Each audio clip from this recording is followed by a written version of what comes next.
आदरणीय राजसाहेब, श्रीमती वहिनीसाहेब, अमितजी, या ठिकाणी उपस्थित असणारे मनसेचे सर्व मान्यवर पदाधिकारी आणि आपण उपस्थित सर्वप्रथम 19व्या वर्धापन दिनानिमित्त आपणा सर्वांना हार्दिक हार्दिक शुभेच्छा.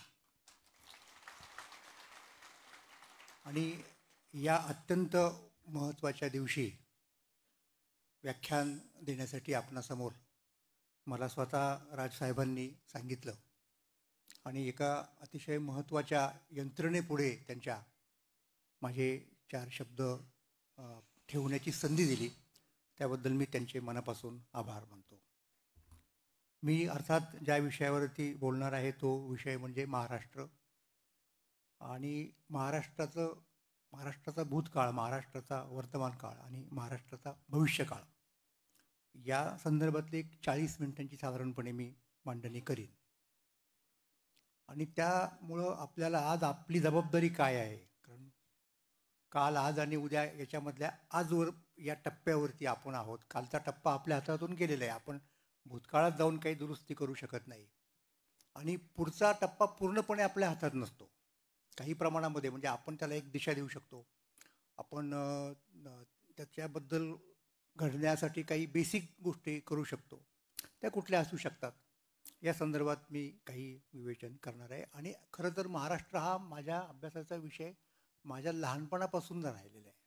म्हणजे अगदी हायस्कूलमध्ये तर सोडाच, प्राथमिक शाळेत असल्यापासून हा माझ्या चिंतनाचा विषय आहे आणि तेव्हापासून त्या क्षेत्रात वावरणाऱ्या मोठमोठ्या लोकांशी माझा योगायोगाने संबंध आला, विचारांची देवाणघेवाण झाली. मग त्याच्यात अगदी आचार्य आत्र्यांपासून तर खुद्द यशवंतराव चव्हाणांच्यापर्यंत अनेकांचा समावेश आहे. अनेक प्रकारच्या संघटनांमध्ये, विचारसरणीच्या लोकांमध्ये मी वावरलेलो आहे, त्यांचा अनुभव घेतलेला आहे. आणि या सगळ्या गोष्टी करताना मी राजकारणापासून अलिप्त राहिलेलो आहे, कारण राजकारणाच्या संदर्भात जर जायचं झालं तर मग आपल्याला सगळ्या गोष्टी नीट स्वच्छपणे सांगता येत नाहीत, किंबहुना आपल्याला त्या नीट दिसत पण नाहीत. म्हणून आपल्याला एक अलिप्त ठेवून आपण काही गोष्टी मांडल्या पाहिजेत असं मला वाटलं. त्याप्रमाणे मी अभ्यास करत राहिलो. शिदोरीजींनी सांगितलं त्याप्रमाणे माझी महाराष्ट्रावरची म्हणता येतील अशी 4, 5, 6 पुस्तकं आहेत. त्याच्यात महाराष्ट्र हा शब्द फक्त एकाच पुस्तकात आहे, म्हणजे शीर्षकात. त्याच्यावरून तुम्हाला लक्षात नाही यायचं कदाचित की मग याच्यात शब्द कुठे आहे. म्हणजे तुकाराम दर्शन हे माझं पुस्तक महाराष्ट्रासंबंधीचं आहे, लक्षात घ्या. तर असो, हा माझा महाराष्ट्र नावाचा विषय आहे आणि तो मी बऱ्यापैकी पुढे नेलेला आहे अशी माझी समजूत आहे. आणि मधल्या काळामध्ये एक 6 वर्षांपूर्वी 7 वर्षांपूर्वी महाराष्ट्र राज्य साहित्य संस्कृती मंडळाच्या अध्यक्षपदावरती माझी नियुक्ती झाली आणि त्याच्यानंतर 2, 3, 4 वेळा सत्तांतर झाली, परंतु त्यातल्या कुठल्याही सत्ताधाऱ्यांनी मला बाजूला केलं नाही. म्हणजे मी म्हणत होतो की बाबा धन्यवाद, तुमच्यासाठी मी काम केलेलं आहे, अगोदरच्या लोकांसाठी, तुम्ही आता नव्याने आले आहात, हा माझा राजीनामा. पण तो कोणी स्वीकारलेला नाही. म्हणजे त्यांना असं वाटलं की हा माणूस खरोखर तटस्थपणे, अलिप्तपणे, पक्षनिरपेक्षपणे काम करणार आहे. तर ही माझ्या अभ्यासाची एक पावती आहे असं मला वाटतं. असो, एवढी प्रस्तावना केली आणि आता आपण थेट विषयाकडे जाऊ. आपण काल आणि आज असा थोडासा पहिल्यांदा विचार मांडू. आणि काल म्हणजे कुठे, तर काल म्हटल्यानंतर आपल्याला किती काही लांब जाता येतं ना. म्हणजे अगदी थेट सातवाहन काळापर्यंत जाता येतं, थेट रामायण काळापर्यंत जाता येतं. आपल्याला आज तितका वेळ नाही आहे, पण फक्त रामायण काळातला एक मुद्दा मी मुद्दाम सांगणार आहे. म्हणजे तो का सांगणार आहे, तर मी असं ऐकलं मधल्या काळात की नाशिक हे राजसाहेबांचं आवडतं शहर आहे एक. तर त्याच्या संदर्भात मला तुम्हाला एक गोष्ट सांगायची आहे की ज्या वेळेला प्रभू रामचंद्र वनवासासाठी आले, मग तिथे आले दंडकारण्यात, नाशिक जनस्थान हा त्याचा भाग होता. तिथून मग सीतामातेला रावणाने तिकडे पळवून नेलं वगैरे वगैरे, हा सगळा इतिहास आपण जाणतो. मग तिकडे भरताला राज्य मिळावं अशी कैकेयीची इच्छा होती, परंतु भरताला ते मान्य नव्हतं ना. तर तो त्यांच्यात एक संघर्ष झाला, तो पण मुद्दा बाजूला सोडला. पण आता नाईलाज म्हणून त्यानं ते मान्य केलं. मी कारभार बघतो, फक्त गादीवरती बसणार नाही, हे माहिती आहे तुम्हाला, हा सगळा इतिहास माहिती आहे.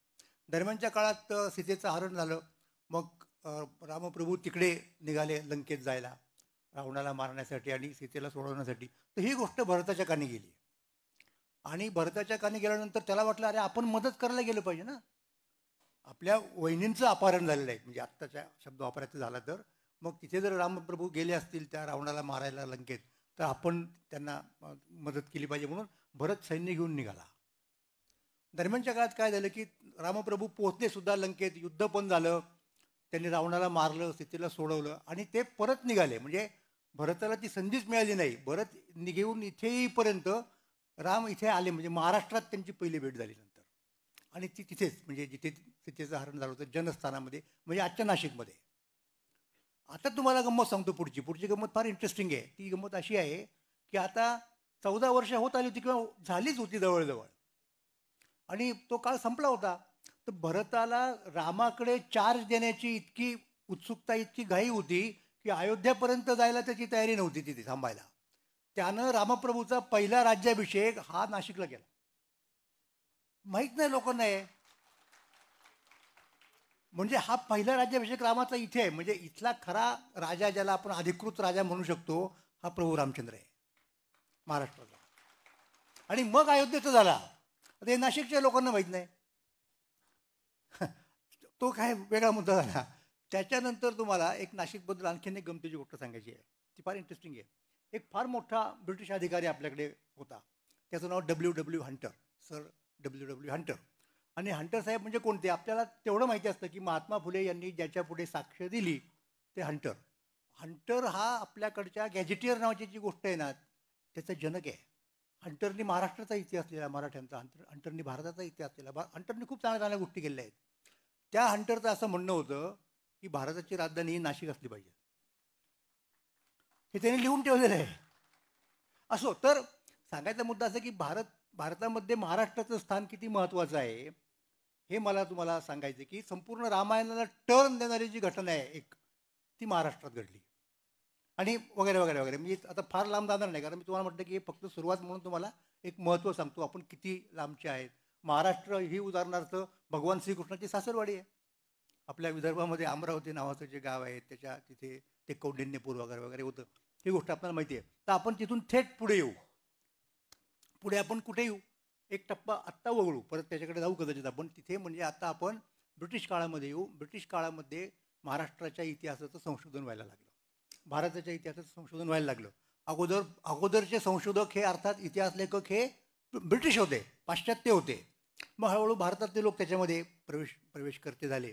आणि त्याच्यामधला एक फार महत्त्वाचा माणूस, ज्याचं नाव मी तुम्हाला सांगतो, तो म्हणजे सर जदुनाथ सरकार. जदुनाथ सरकार हे बंगाली इतिहासकार होते. आणि त्यांनी सगळ्यात जर महत्त्वाची गोष्ट काय केली असेल तर संपूर्ण मोगलांचा इतिहास लिहिला, औरंगजेबाचं चरित्र लिहिलं. आणि त्या चरित्रात, त्या मोगलांच्या इतिहासात त्यांना वारंवार शिवाजी महाराजांचं नाव यायला लागलं. म्हणून त्याची उत्सुकता वाढली की कोण शिवाजी महाराज, एवढं दरवेळेला हे येतंय आपल्याकडं नाव. म्हणून त्यांनी स्वतंत्रपणे शिवाजी महाराजांचा अभ्यास केला चरित्राचा, आणि शिवाजी महाराजांचं चरित्र लिहिलं, शिवाजी अँड हिज टाइम्स. त्या चरित्राचं भाषांतर बडोद्याच्या वाकसकरांनी केलं मराठीमध्ये, शिवाजी आणि त्याचा काळ असं हे त्या पुस्तकाचं नाव. तर त्याच्या प्रस्तावनेमध्ये त्या पुस्तकाच्या जदुनाथ सरकारांनी काय म्हटलेलं आहे ते सगळ्या महाराष्ट्रातल्या लोकांनी ना आपल्या घरात कोरून ठेवावं, लावून ठेवावं भिंतीवरती. जदुनाथ सरकार असं म्हणतायत की आता मुद्दा शिवाजी महाराजांचा आहे की शिवाजी महाराजांच्या काळात मराठ्यांनी किती पराक्रम गाजवला हे तर आपल्याला कळतंच आहे, आणि त्यासाठीच तर हे पुस्तक लिहिलं. परंतु आज सुद्धा पाहिलं, आज म्हणजे हे केव्हा तर सांगतो तुम्हाला मी, ही 1919 साली प्रकाशित झालेलं पुस्तक आहे, 100 वर्ष होऊन गेली. आज सुद्धा जरी आपण पाहिलं तरी मराठे हे भारतात अग्रेसर आहेत. आणि खरोखर मी तुम्हाला एकच गमक सांगतो त्याचं, कसे अग्रेसर आहेत ते. त्या काळात स्वातंत्र्याची चळवळ जोमामध्ये आली होती, आणि स्वातंत्र्याच्या चळवळीमध्ये 3 स्कूल्स होते, 3 संप्रदाय होते. महात्माजींचा संप्रदाय अजून पुढे आलेला नव्हता, लक्षात घ्या. मग ते 3 संप्रदाय कोणते होते? एक संप्रदाय म्हणजे काँग्रेसमध्येच 2 गट होते त्यावेळेच्या. एक तो संप्रदाय होता ज्यांना आपण मवाळ म्हणतो, म्हणजे ज्याचे महत्त्वाचे नेते जे नुकतेच कालवश झाले होते, हे जेव्हा चरित्र लिहिलं तेव्हा, ते म्हणजे गोपाळकृष्ण गोखले. म्हणजे एक काळ असा होता की गोपाळकृष्ण गोखले हे काँग्रेसच्या माध्यमातून भारताचं नेतृत्व करायचे. त्यावेळेला लोकमान्य टिळक मंडेलाच्या तुरुंगामध्ये होते. आणि ज्याला आपण मोर्ले मिंटो सुधारणा म्हणतो, त्या सगळ्या स्वातंत्र्याच्या टप्प्यामधले, त्या मोर्ले मिंटो सुधारणाचे शिल्पकार हे गोपाळकृष्ण गोखले होते. ते इंग्लंडला जायचे, तिथल्या पार्लमेंटच्या लोकांशी बोलायचे वगैरे वगैरे, तपशील सांगत नाही. तर त्यांच्यातल्या नेमस्त गटाचं नेतृत्व करणारे कोण होते तर गोपाळकृष्ण गोखले काँग्रेसमधल्या. नंतर दुसरा गट जहाल, त्या जहालांचे नेते लोकमान्य टिळक, हे 2 महत्त्वाचे नेते भारतीय पातळीवरचे. आणि तिसरा जो संप्रदाय होता तो क्रांतिकारकांचा. क्रांतिकारकांच्या संप्रदायाचे त्या काळचे नेते स्वातंत्र्यवीर सावरकर होते. म्हणजे मुद्दा काय होता की भारत खरोखर, महाराष्ट्र खरोखर अग्रेसर होता. आणि हे सांगतायत कोण? हे सांगतायत की शिवकाळामध्ये महाराष्ट्राने पराक्रम गाजवला, हे तर आपल्याला त्या चरित्रातून दिसेलच. पण आज सुद्धा महाराष्ट्र हा भारतामधला अग्रेसर, मराठे असा शब्द वापरतो तो. आणि मराठे म्हणजे महाराष्ट्रातले सगळे. मराठे हा शब्दाचा अर्थ महाराष्ट्रामध्ये जे कुणी असतील, अगदी ब्राह्मणांपासून तर दलितापर्यंत, त्या सगळ्यांना त्यावेळेचे लोक मराठे असंच म्हणायचे. हा मुद्दा लक्षात घ्या. तर हा झाला एक भाग. आणि आता पुढचा मुद्दा जास्त महत्त्वाचा आहे. काय म्हणतात सरकार असं म्हणतायत की या मराठ्यांनी, म्हणजे महाराष्ट्रातल्या लोकांनी, त्यांच्या अंगी आज जे गुण आहेत की ज्याची जोपासना ते खूप पूर्वीच्या काळापासून करत आलेले आहेत, त्या गुणांमध्ये आणखी काही गुणांची जर जोपासना केली, म्हणजे उदाहरणार्थ हिशेबीपणा, एक व्यापारी वृत्ती वगैरे गोष्टी लागतातच ना, थोडंसं तंत्रज्ञानाचं कौशल्य, तर लक्षात घ्या, हे जर ते करू शकले तर आणखीन 100 वर्षांनी ते जगाच्या पाठीवरती एक क्रमांकाचे होतील, अग्रेसर होतील. आता मी ज्या वेळेला हे वाचलं तेव्हा मी म्हटलं, अरे 100 वर्ष तर झालेली आहेत, पण आज महाराष्ट्रातले लोक जगाच्या पाठीवरती क्रमांक 1ला तर काय गेलेले दिसत नाहीत. म्हणजे आपण 100 वर्षात काय कार्यक्रम केला असेल तर जदुनाथ सरकारनं तोंडघशी पाडण्याचा कार्यक्रम केला. म्हणजे त्यांचं भविष्य आपण खोटं ठरवलं. लक्षात घ्या, 1919 सालची जी परिस्थिती होती, लोकमान्य टिळक हे काँग्रेसचे निर्विवाद नेते होते भारतीय पातळीवरचे. त्यामुळं ते जे म्हणत होते त्यांना दिसत होतं ना. आणि त्या पद्धतीने त्याने जे प्रोजेक्ट केलं होतं भविष्य, तसं नाही घडू शकलं. ही वस्तुस्थिती इथं मान्य केलीच पाहिजे. तर हे का घडलं, का नाही आपण जाऊ शकलो पहिल्या त्या क्रमांकावरती, हा माझ्या पुढचा प्रश्न होता. आणि आता हा प्रश्न जर सोडवायचा झाला, त्याचं उत्तर जर शोधायचं झालं तर आपणाला इतिहासामध्येच जावं लागतं. इतिहास समजून घ्यावा लागतो महाराष्ट्राचा, भारताचा. परत जागतिक पातळीवरती काय भानगडी आहेत, कारण जागतिक पातळीवरती कसं पुढे जाणार आपण, जगाच्या पातळीवरती पुढे जायचं आपल्याला तर पहिल्यांदा जग समजून घेतलं पाहिजे ना. म्हणून मी गेले 3 वर्ष साप्ताहिक सकाळमधून विश्वाचे अर्थ नावाचे लेख मला लिहितोय जगाच्या इतिहासावरती. आणि त्यात भारताला काय कॉन्ट्रीब्यूट करण्यासारखं आहे, आज सुद्धा महाराष्ट्राला काय करण्यासारखं आहे, याची चर्चा मी करतोय माझ्या पद्धतीने. तर हा महत्त्वाचा मुद्दा आहे. मग असं काय घडलं की आपल्याला क्रमांक 1 वरती जाता आलं नाही. आणि माझ्या लोकमान्य ते महात्मा या ग्रंथामध्ये ज्याचा आता उल्लेख शिदोरे साहेबांनी केला, हा एक मुद्दा आपोआप आलेला आहे. म्हणजे तो कसा आलेला आहे की 20 साली लोकमान्य टिळक गेले. 20 साली टिळक जेव्हा गेले तेव्हा देशाचं नेतृत्व त्यांच्या पूर्ण हातामध्ये होतं. आणि त्यांच्यानंतर ते नेतृत्व गांधीजींच्याकडे गेलं. म्हणजे त्याचा प्रांताच्या भाषेत जर सांगायचं झालं तर काय म्हणू शकतो आपण की महाराष्ट्राच्या हातातलं नेतृत्व निसटलं. पण ते का निसटलं, हा मुद्दा आला. म्हणजे लोकमान्य टिळकांच्या नंतर महाराष्ट्रातले लोक आपलं नेतृत्व काय, म्हणजे हा गांधींचा मुद्दा नाही आहे, लक्षात ठेवा. गांधीजींचं ग्रेटनेस ते आहेच, ते काय आपल्याला कोणाला नाकारायचं कारण नाही. पण मग महाराष्ट्रामध्ये गेले कित्येक वर्ष चालत असलेलं नेतृत्व जे होतं, भारताचं नेतृत्व, ते महाराष्ट्रातल्या माणसांना काय टिकवता आलं नाही, हा खरा प्रश्न आहे. की जेणेकरून मग गांधीजी ते करू शकले. गांधीजीची क्षमता वगैरे हा अत्यंत वेगळा मुद्दा आहे, तो इथं गल्लत करू नये या गोष्टीची. मी फक्त आपण कुठे कमी पडलो. म्हणजे मग लोकमान्य टिळक या संपूर्ण ग्रंथामध्ये टिळकांच्या नेतृत्वाकडनं गांधींच्याकडं जे संक्रमण झालं, ते संक्रमण कसं झालं, नेमकं महाराष्ट्रात काय घडलं, या सगळ्याचा हिशेब त्या ठिकाणी मी मांडलेला आहे. आणि ते आपण टिकू शकलो नाही याचं सगळ्यात महत्त्वाचं कारण मला असं दिसलं की ते म्हणजे महाराष्ट्रामधला जातीयवाद. महाराष्ट्रामधला जातीय म्हणजे तुम्हाला एक उदाहरण सांगतो मी. आता महाराष्ट्रात काही प्रश्न आहेत आणि ते असतातच, कुठल्याही प्रांतामध्ये प्रश्न असतात, थेट कुठल्याही गावात सुद्धा प्रश्न असतात. जिल्हा प्रांत वगैरे गोष्ट सोडत तसे महाराष्ट्रातही काही प्रश्न होते.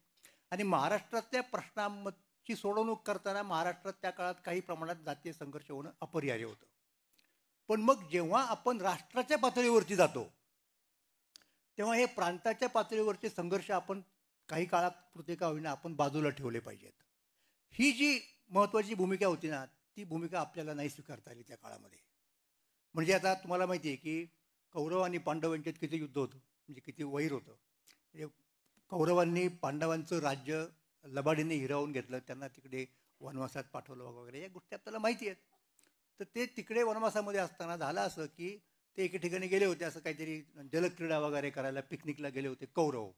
आणि तिथे तो चित्रसेन गंधर्व होता आणि तो त्याच्या सगळ्या लोकांच्या सकट तिथे आला होता आणि तो तिथे एन्जॉय करत होता. तर हे तिथे कौरव गेले, धडपडले आणि मग चित्रसेनाला राग आला आणि त्या गंधर्वांचं आणि कौरवांचं झालं युद्ध आणि त्या युद्धात पराभव झाला कौरवांचा आणि सगळंच गडबड झाली ना. तर ही गोष्ट कुणाला कळली? पांडवांना कळली, कारण पांडव त्यावेळेला वनवासामध्ये होते. तर पांडवात ते 5 भाऊ, त्यातल्या काही लोकांना म्हणलं बरं झालं परस्पर हे पराभव झाला, त्याची जिरली. तर युधिष्ठिर म्हणाला असं करून चालणार नाही, आपल्यामध्ये जरी भांडणं असली तरी आपण 105 आहोत. हा हा हा मुद्दा लक्षात घ्या.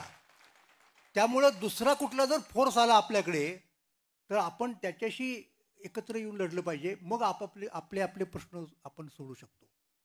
हे एक उदाहरण आहे. दुसरं उदाहरण तुम्हाला सांगतो, आणि ते पांडवांनी ऐकलं.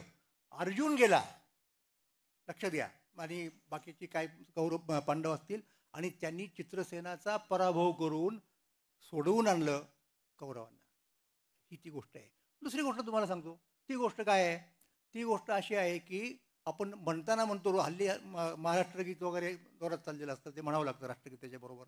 आणि त्याच्यात एक शब्द असा, एक ओळ अशी येते की दिल्लीचेही तख्त राखतो महाराष्ट्र माझा, बरोबर आहे ना. तर दिल्लीचे तख्त म्हणजे भारत देश. दिल्लीचे तख्त हे सिंबॉलिक आहे, लक्षात घ्या. दिल्लीचे तख्त म्हणजे काय? भारताचं संरक्षण कोण करतं? तर तो महाराष्ट्र करतो. म्हणजे परत एकदा आपण 62 साली, तुम्हाला कल्पना आहे, ज्यावेळेला चीनचं आक्रमण झालं, पंडित नेहरू पंतप्रधान होते आणि त्यावेळेला मग यशवंतराव चव्हाणांना संरक्षण मंत्री केलं गेलं. मग आपल्या महाराष्ट्रामध्ये काय पद्धतीने त्याची मांडणी झाली की हिमालयाच्या रक्षणाला सह्याद्री धावला, बरोबर आहे. म्हणजे हे आपलं वैशिष्ट्य आहे, हे वैशिष्ट्य आहे आपलं. मग त्यावेळेला आपण हे नाही म्हणत की कर्नाटकाचा आणि आमचा सीमेचा प्रश्न आहे वगैरे वगैरे, ह्या गोष्टी आपण बाजूला ठेवतो. तर तसंच तुम्हाला सांगतो, ज्या वेळेला मोगलांचं राज्य होतं आणि मोगलांच्या लक्षात असं आलं की आपण या राज्याचं संरक्षण करण्याची आत्ता आपली पात्रता राहिलेली नाही. मग ज्या वेळेला पहिल्यांदा आक्रमण आलं परत एकदा, ते नादिरशाहचं होतं. नादिरशाहनी इथे बाजीराव पेशव्याला पत्र दिलं. नादिरशाहनी नव्हे, दिल्लीच्या बादशाहांनी त्यावेळेच्या, की अशी अशी नादिरशाहचं आक्रमण आलेलं आहे आणि आम्हाला म्हणजे दिल्लीचं रक्षण करायला तुम्ही या. तर बाजीराव पेशवे तिथं निघाले सैन्य घेऊन. तर ते मध्य प्रदेशात कुठेतरी मरण पावले, तो भाग वेगळा. पण बाजीराव निघालेलं हे कळल्या याने आपला गाशा गुंडाळला नादिरशाहने आणि परत गेला. आणि नुसतं गेलं नाही, गेल्यानंतर त्यांनी पत्र पाठवलं पेशव्यांना. काय पाठवलं? की मी आलो होतो, आता मी परत चाललेलो आहे, हा सगळा कारभार तुम्हीच बघा आमच्या वतीनं. हे इंटरेस्टिंग आहे ना. म्हणजे त्याला माहिती आहे की यांच्याशी आपला मुकाबला होणं तर अवघड काम आहे. हे झालं. त्याच्यानंतर परत काही 10-15 वर्षांनी 20 वर्षांनी दुसरं कोणतरी आला, त्याचं नाव अहमद शाह अब्दाली. तो नादिरशाहच्याच सैन्यामधला एक सेनापती होता. पुढे नादिरशाहचा खून झाला आणि यानं अफगाणिस्तान स्वतंत्र केला. अफगाणिस्तान हा त्याच्या अगोदर स्वतंत्र राष्ट्र नव्हतं. अब्दाली हा अफगाणिस्तान नावाच्या राष्ट्राचा जनक आहे. हा एक मुद्दा तुम्हाला सांगायचा आहे. तर तो आला. तो आल्यानंतर परत हाच मुद्दा आहे. त्या बादशाने आपल्याला सांगितलं, तसा आधी करार पण झाला होता, त्याला अहदनामा म्हणतात. मुघल आणि काय म्हणतात त्याला, आपले महाराष्ट्रातले लोक पेशवे वगैरे यांचा करार झाला होता.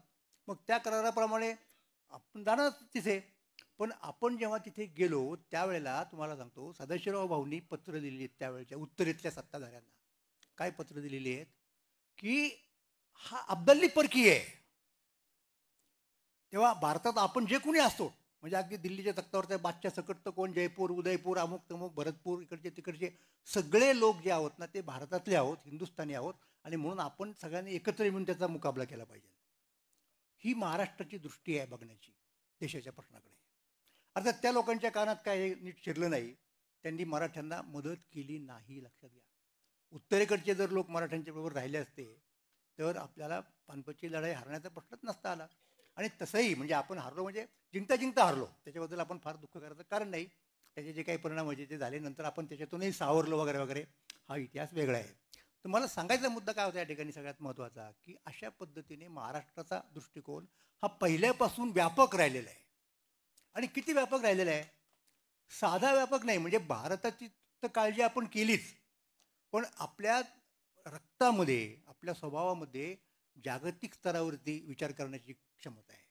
आता हे यदुनाथांना माहिती नव्हतं हे लक्षात घ्या. त्यांनी वेगळ्या कारणामुळं सांगितलं की हे 1 क्रमांकावरती जातील. आपण नेहमी सांगतो, आनंदाने सांगतो, जसं सगळीकडं अलीकडच्या काळामध्ये बऱ्याच कार्यक्रमानंतर पसायदान वगैरे म्हणण्याची पद्धत आहे. आणि पसायदानाचं मग शेवटी जे ज्ञानेश्वरांनी मागितलेलं आहे ते कोणासाठी मागितलेलं आहे, तर हे सगळ्या जगासाठी मागितलेलं आहे. म्हणजे आपली जी दृष्टी आहे ना, ही दृष्टी पहिल्यापासून अत्यंत व्यापक आहे, अत्यंत व्यापक आहे. त्यामुळं बाकीच्या लोकांनी जरी तसा विचार केला, असा स्वतःचा वेगळा वेगळा, तरी महाराष्ट्राने तो करता कामा नये अशी महाराष्ट्राकडनं लोकांची अपेक्षा.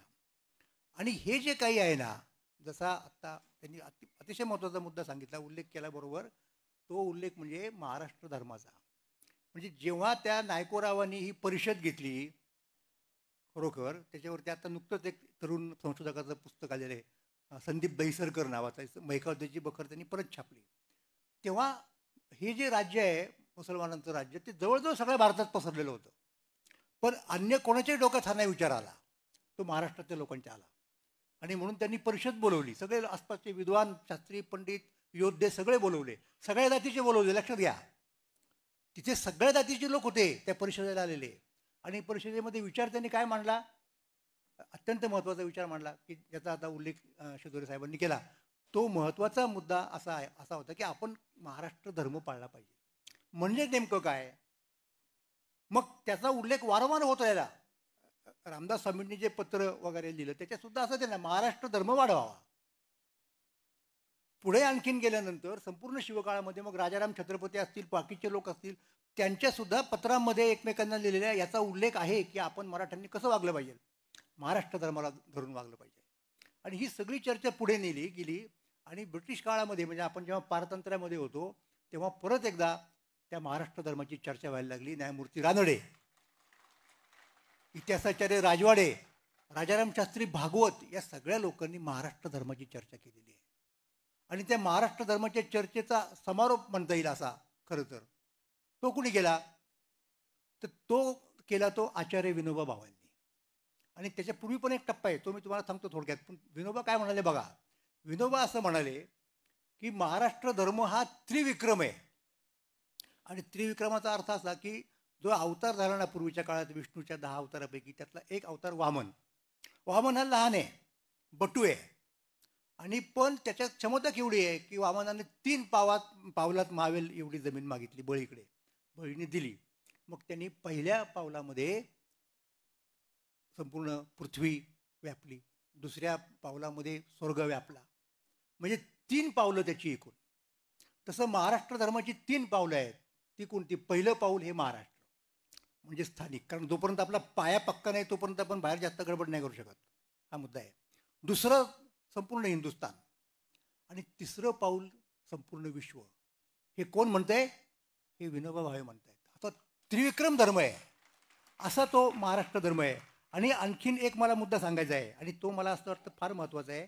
आणि तो मुद्दा म्हणजे महाराष्ट्र धर्माच्या बद्दल सगळ्यात शेवटी ज्यांनी लिहिलं म्हणजे पूर्वीच्या लोकांच्यापैकी त्यांच्यामध्ये विठ्ठलरामजी शिंदे यांचं नाव आपणाला घ्यावं लागतं. तर विठ्ठलरामजी शिंदे काय म्हणतात माहिती का, विठ्ठलरामजींनी फार महत्त्वाची गोष्ट सांगितली. ती गोष्ट अशी आहे की महाराष्ट्र धर्म हा मराठ्यांचा धर्म आहे, महाराष्ट्रातल्या लोकांचा धर्म आहे. आणि सगळ्यात त्याच्यातला महत्त्वाचा मुद्दा तुम्हाला मला सांगायचा आहे की हा जो महाराष्ट्र धर्म शिंदे म्हणतायत तो सगळ्यांचा धर्म आहे. म्हणजे महाराष्ट्रामधल्या अमुक एका जातीचा धर्म अशातला भाग नाही. महाराष्ट्रामधल्या अमुक एका जातीचा असा म्हणजे फक्त मराठ्यांचा धर्म आहे का, नाही, तो सगळ्यांचा धर्म आहे. आणि म्हणून त्या धर्माने वागणं हे आपलं कर्तव्य आहे असं विठ्ठलरामजी जेव्हा म्हणतात तेव्हा आपण ती गोष्ट अत्यंत गंभीरपणाने घ्यायला पाहिजे. असाही एक महत्त्वाचा मुद्दा आपल्याला या ठिकाणी सांगावा लागतो. आणि तो सांगताना मला आणखीन एका गोष्टीकडे लक्ष वेधायचं आहे. ती गोष्ट कोणती आहे की ज्या काळात शिंदे लिहित होते, ज्या काळात प्रबोधनकार ठाकरे लिहित होते, त्या काळामध्ये महाराष्ट्रात ब्राह्मणेतर वाद खूप जोरात आला होता, खूप जोरात चालला होता. म्हणजे साधारणपणे मी ही गोष्ट तुम्हाला सांगतोय 1920 या काळापासूनची. शाहू महाराज होते तेव्हा, ते 22 साली गेले, ते पुढचं आणखीन एक 30 सालापर्यंत 10 वर्ष म्हणजे अत्यंत. आणि तुम्हाला आश्चर्य वाटेल की त्याच्यानंतर आत्ता बरोबर 100 वर्ष झाली आहेत. 20 ते 30 हे जे दशक आहे की नाही, म्हणून काही दिवसांपूर्वी काही महिन्यांपूर्वी माझी मुलाखत घेतली एक विनायक पातलगांनी त्यांच्या चॅनलवरती. आणि मला विचारलं की बाकीच्या गोष्टी बोलत बोलत बोलत गेलो आपण. त्याने अचानक मला प्रश्न विचारला की आत्ताची जी महाराष्ट्राची परिस्थिती आहे ती पाहून तुम्हाला कशाची आठवण होते. मी पटकन उत्तर दिलं की मला उत्तर पेशवाईची आठवण होते. उत्तर पेशवाईमध्ये जाती जातींमध्ये भांडणं लागली होती, घराघरात भावकी निर्माण झाली होती आणि त्यामुळं महाराष्ट्राच्या शत्रू लोकांना फावलं ना. तशी परिस्थिती आज आलेली आहे महाराष्ट्रामध्ये. या ठिकाणी आपल्याला दिसते. आणि उत्तर पेशवाईत म्हणालो मी, लक्षात घ्या, पेशवाईत नाही म्हणालेलो. पेशवाईच्या काळातला सुरुवातीचा जो कालखंड होता, म्हणजे पहिले जे 3 पेशवे कमीत कमी होते, त्यांच्या काळामध्ये जातीभेद नव्हता. जाती होत्या, जाती असणारच, त्या पहिल्यापासूनच्या होत्या आपल्या भारतामध्ये. त्याचा एक वेगळी मीमांसा आहे, त्या भानगडीत पडणार नाही मी. पण त्या काळामध्ये जेव्हा जाती होत्या तेव्हा ह्या सगळ्या जातींनी एकत्र येऊन महाराष्ट्र घडवलेलं आहे. छत्रपती शिवाजी महाराजांचा जर आपण विचार केला तर त्यांचं वैशिष्ट्य काय आहे शिवाजी महाराजांचं? शिवाजी महाराजांच्या काळात जात निर्मूलन वगैरे अशा गोष्टीची चळवळ हाती घेणं कोणाला शक्य नव्हतं. एक इतिहासातून आपल्याला जी परिस्थिती मिळते त्या परिस्थितीमध्येच आपल्याला कार्य करावं लागतं. शिवाजी महाराजांनी सगळ्या जाती जमातींच्या मध्ये जे काही गुण त्यांच्यामुळं ॲक्सिडेंटली म्हणा किंवा कसेही म्हणा, त्या सगळ्यांचा उपयोग स्वराज्याच्या कार्यासाठी कसा करता येईल हे पाहिलं. त्यात कुणालाही बाजूला ठेवलेलं नाही. आणि ते महाराष्ट्राचं वैशिष्ट्य आहे ना, की स्कोप द्यायचं सगळ्या लोकांना ज्यांच्यामध्ये जे आहे. म्हणजे अगदी तुम्हाला गंमत सांगतो, म्हणजे प्रबोधनकारांचं नाव निघालं म्हणून सांगतो की प्रबोधनकारांनी पुस्तक दिलं वक्तृत्वावरचं. मराठीमधलं पहिलं पुस्तक प्रबोधनकारांचं आहे वक्तृत्व विषयावरती. आणि ते पुस्तक पुण्यामधल्या मला वाटतं आर्यभूषण छापखान्यामध्ये किंवा चित्रछायेत कुठेतरी छापलं जात होतं. आणि आता ते पहिलंच पुस्तक त्यांचं, ते वयाने तरुण होते 25मध्ये वगैरे, त्यामुळे त्यांना उत्सुकता आपल्या पुस्तकाची. ते पण सकाळी जायचे त्या छापखान्यात प्रूफ पाहायला. आणि त्याच वेळेला लोकमान्य टिळकांच्या गीता रहस्याचं मुद्रण चालू होतं आणि टिळक पण यायचे. तर एकदा टिळक आणि प्रबोधनकार असे एकत्र एकदम एकाच वेळेला सकाळीच लवकर आले ना, तो प्रेस उघडण्याच्या दरम्यान ते आले. मग टिळकांना अर्थात प्रबोधनकार ओळखतच होते. प्रबोधनकार ते तरुण. टिळकांनी विचारलं आपण कोण? तर त्यांनी सांगितलं की मी केशव सीताराम ठाकरे. मग टिळकांनी विचारलं ठाकरे म्हणजे आपण कोण? देशस्थ की कोकणस्थ? तर त्या काळात अशा प्रकारची ॲक्टिव्हिटी करणारे म्हणजे असेच लोक असणार ना, उच्चवर्णीय. तर त्यावेळेला प्रबोधनकारांनी उत्तर दिलं की मी देशस्थही नाही आणि मी कोकणस्थ नाही, मी कायस्थ आहे. त्यावेळेला टिळक म्हणाले की कायस्थांना लेखणी आणि तलवार या दोन्ही गोष्टी चालवता येतात. तेव्हा तुम्ही लेखणी चालवली, मला खूप बरं वाटलं, म्हणजे शाबासकी दिली त्यांना. तर हा मुद्दा आहे. मग छत्रपती शिवाजी राजांनी काय केलं माहिती आहे का? त्यांच्या कुठल्याही गडावरती जा, अशी एक व्यवस्था बांधून ठेवली की त्याच्यात सगळ्या जातीच्या लोकांना सामावून घेते की तू हे काम कर, तू हे काम कर. हे त्यावेळेला सगळ्या जाती एकत्र झाल्या म्हणून महाराष्ट्र घडू शकला, म्हणून स्वराज्य मिळू शकलं. ज्या क्षणी तुमच्या जातीमधलं ऐक्य बंगेल त्या क्षणी तुमचं राज्य गेलं समजा. ही वस्तुस्थिती आहे आणि ही नेमकी आपण लक्षात घेत नाही. तर ती घेण्याची वेळ आहे. 100 वर्षांनी बरोबर मी जे म्हणालो की 100 वर्षापूर्वी त्याची उत्तर पेशवाई. हां, आता उत्तर पेशवाईचा मुद्दा आला तर बाळाजी बाजीराव, म्हणजे आधी बाळाजी विश्वनाथ, मग बाजीराव, मग परत नानासाहेब, मग परत थोरले माधवराव, इतक्यापर्यंत हे व्यवस्थित चाललं होतं. काही कोणाच्या जातीच्या मुद्दे निघत नव्हते. आणि इतकंच नाही तर त्यावेळेची नोंदी आहेत की पेशव्यांच्या घरी मराठा सरदारांना लोक जेवायला बोलवायचे आणि पेशव्यांच्या घरातल्या स्त्रिया त्यांना वाढायच्या. म्हणजे काहीही हा मुद्दा राहिलेलाच नव्हता, लक्षात घ्या. पण त्याच्यानंतर जे पेशवे झाले ना तिघजण, ते पोरकट होते. त्यांच्या काळात काही चुकीच्या गोष्टी घडल्या आणि त्यामुळे त्यांनी इतर लोकांना दुखावलं. म्हणजे उदाहरणार्थ तुम्हाला सांगतो, त्या काळात ग्रामण्य निर्माण झाले की आमचे अधिकार, ब्राह्मण म्हणजे प्रिव्हिलेज, हे आमचेच फक्त अधिकार आहेत, बाकीच्यांनी गाजवता कामा नये. म्हणजे उदाहरणार्थ सोनार लोकांनी दुटांगी धोतरसुद्धा नेसायचं नाही, उभं गंधसुद्धा लावायचं नाही, अशा गोष्टी. परत तीच गोष्ट काय असतं आणि ब्राह्मण, ते हे वाद तिथे आले पुढे. आणि ह्या वादांचा फायदा ब्रिटिशांनी घेतला आणि हे वाद पुढे राहावेत यासाठी ब्रिटिशांनी सुद्धा प्रयत्न केले. तर हे आपल्या लोकांच्या लक्षात नाही आलं, ते याच्यातच राहिले गुरुमीमध्ये. आणि त्याच्यातनं ब्राह्मणेतर चळवळीचा उगम झाला. त्यामुळं ती ब्राह्मणेतर चळवळ त्या काळामध्ये समर्थनीय होती, हे मी तुम्हाला सांगतो. मी स्वतः ब्राह्मणेतर चळवळीचा अभ्यासक आहे. मी ब्राह्मणेतर चळवळीवरती पुष्कळ लिखाण केलेलं आहे. मी बडोद्याचे ब्राह्मणेतर पत्रकार पाळेकर यांच्या संपूर्ण जागृती नावाच्या वर्तमानपत्राचा अभ्यास करून तो खंडच्या खंड काढलेला आहे. मी महात्मा फुलांचं वैचारिक चरित्र दिलेलं आहे. त्याच्यामुळे तो मुद्दाच नाही आहे. त्या काळामध्ये ते योग्य होतं, लक्षात घ्या.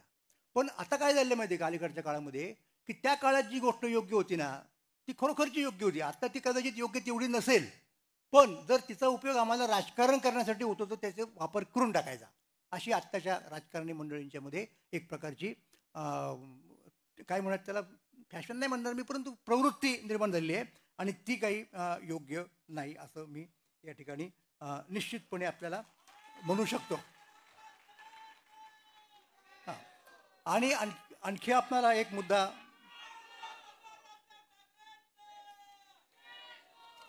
आणखी एक शेवटचा मुद्दा मला आपल्या पुढे ठेवायचा आहे आणि तो खरोखर महत्त्वाचा आहे. आणि तो कोणता असेल तर मी तुम्हाला मगाशी विठ्ठलरामजी शिंदेंचं सांगत होतो आणि विठ्ठलरामजी शिंदे अशा प्रकारे शेवटचे महाराष्ट्र धर्माचा उच्चार करणारे आणि त्यांनी हे सांगितलेले आहे की आपण महाराष्ट्र धर्माचे लोक आहोत आणि आपण जगाचा विचार केला पाहिजे. पण जगाचा विचार आपण कधी करू शकतो तर आपण नीट एका ठिकाणी असलो, आपल्या ठिकाणी जर स्थिर असलो तर आपण तो करू शकतो. आणि ते आपण आज नेमके नाही आहोत.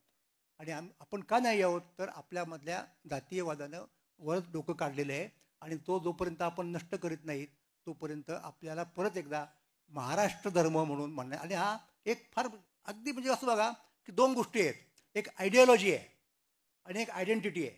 तर आजच्या काळात काय झालेलं आहे की आयडेंटिटी पॉलिटिक्स सगळं करतात आणि आयडिओलॉजी विसरून जातात. जोपर्यंत आयडेंटिटीला आयडिओलॉजीची जोड मिळत नाही तोपर्यंत तुमचा राजकारण विशिष्ट मर्यादेच्या पुढे जात नाही. आणि सुदैवानं आपल्याला ती आयडिओलॉजी मिळालेली आहे. महाराष्ट्र धर्म ही आपली आयडिओलॉजी आहे.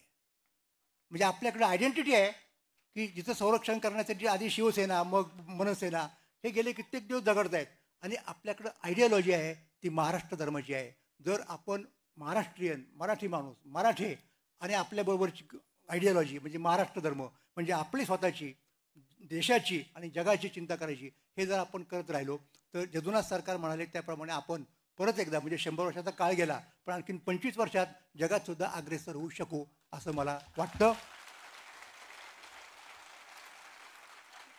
आणि हे माझं विश्लेषण आपल्या समोर ठेवायचं, आपल्याशी संवाद करण्याचं काम माझ्याकडनं मला संधी देऊन राजसाहेबांनी करून घेतलं. त्याबद्दल मी त्यांना धन्यवाद देतो.